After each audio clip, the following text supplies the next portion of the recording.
Hi boys and girls, it's Mrs. LaFuse again, and I'm here for your last enrichment activity.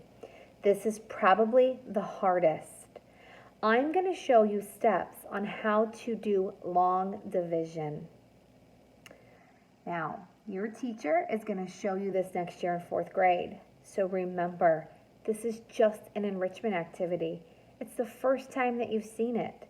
So follow along, try some of the practice, do the best that you can. And if you fail, it's okay. You tried something new. Congratulate yourself on that. And just remember that next year when you spend time, that you saw this and maybe you'll be a little bit ahead of the game for next year. So go ahead and follow along as I help you learn how to do some basic long division. Now I told you there were a lot of steps. And so I like to think of division as a family, and every member in the family has to work together to do something. Your teacher next year may come up with something else to help you remember the steps, but I like to think of it as a family. My first step in long division is dividing, and because that starts with a D, Dad is responsible for dividing.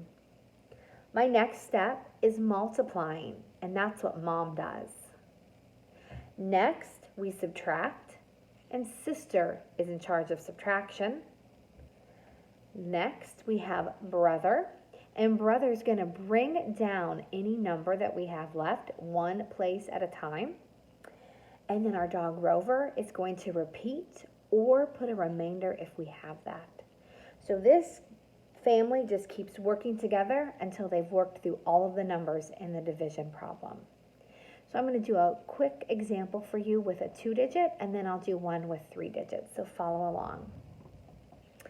I'm going to start out, and I want to read this as 67 divided by 5. So we don't read it from left to right, but the number inside is what's going to be broken apart or divided. I also want to think one number at a time. I don't want to take one big bite and try to figure out how many times 5 goes into 67. I'm going to do it one number at a time. So here I'm going to divide and think, how many times does 5 go into 6? 5 goes into 6 one time. So I put that 1 above my 6. Next I multiply. 1 times 5 is 5.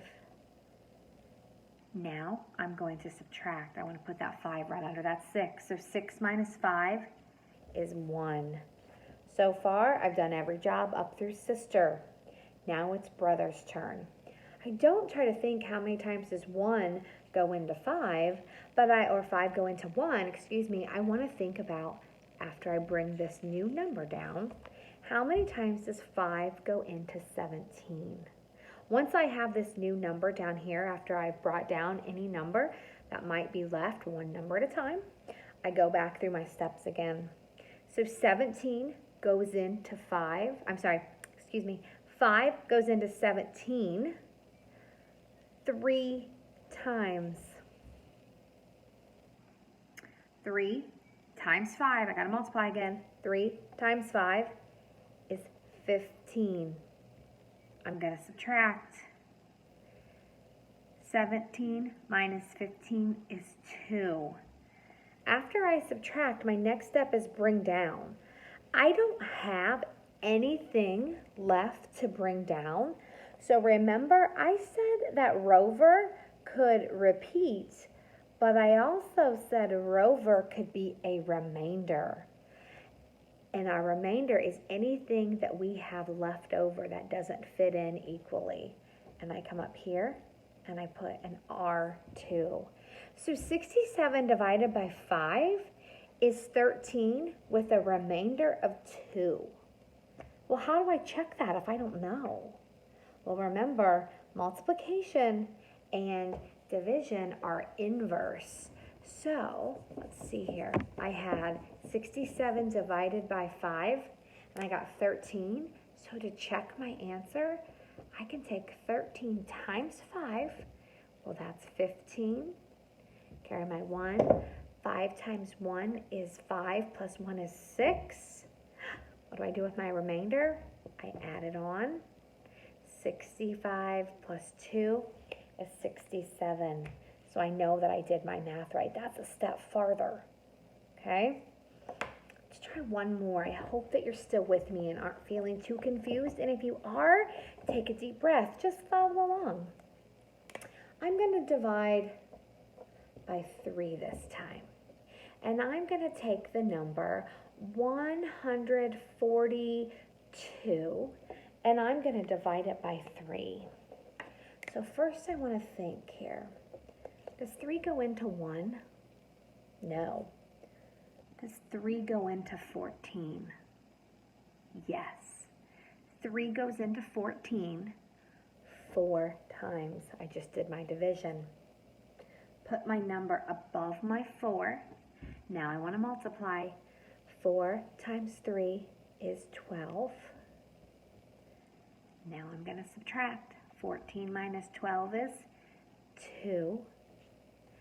Remember, I need to bring down.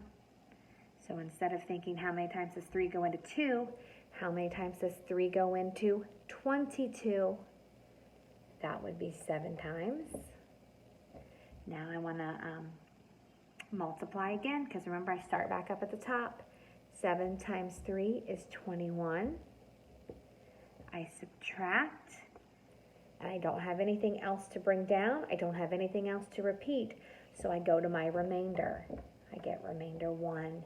142 divided by 3 is 47, remainder 1. I told you this was going to be a challenge today. I hope that you spend a few minutes practicing these, trying them, try something new, test yourself. I know you can do it. I believe in you. I've had a lot of fun learning with you, and I hope you have too.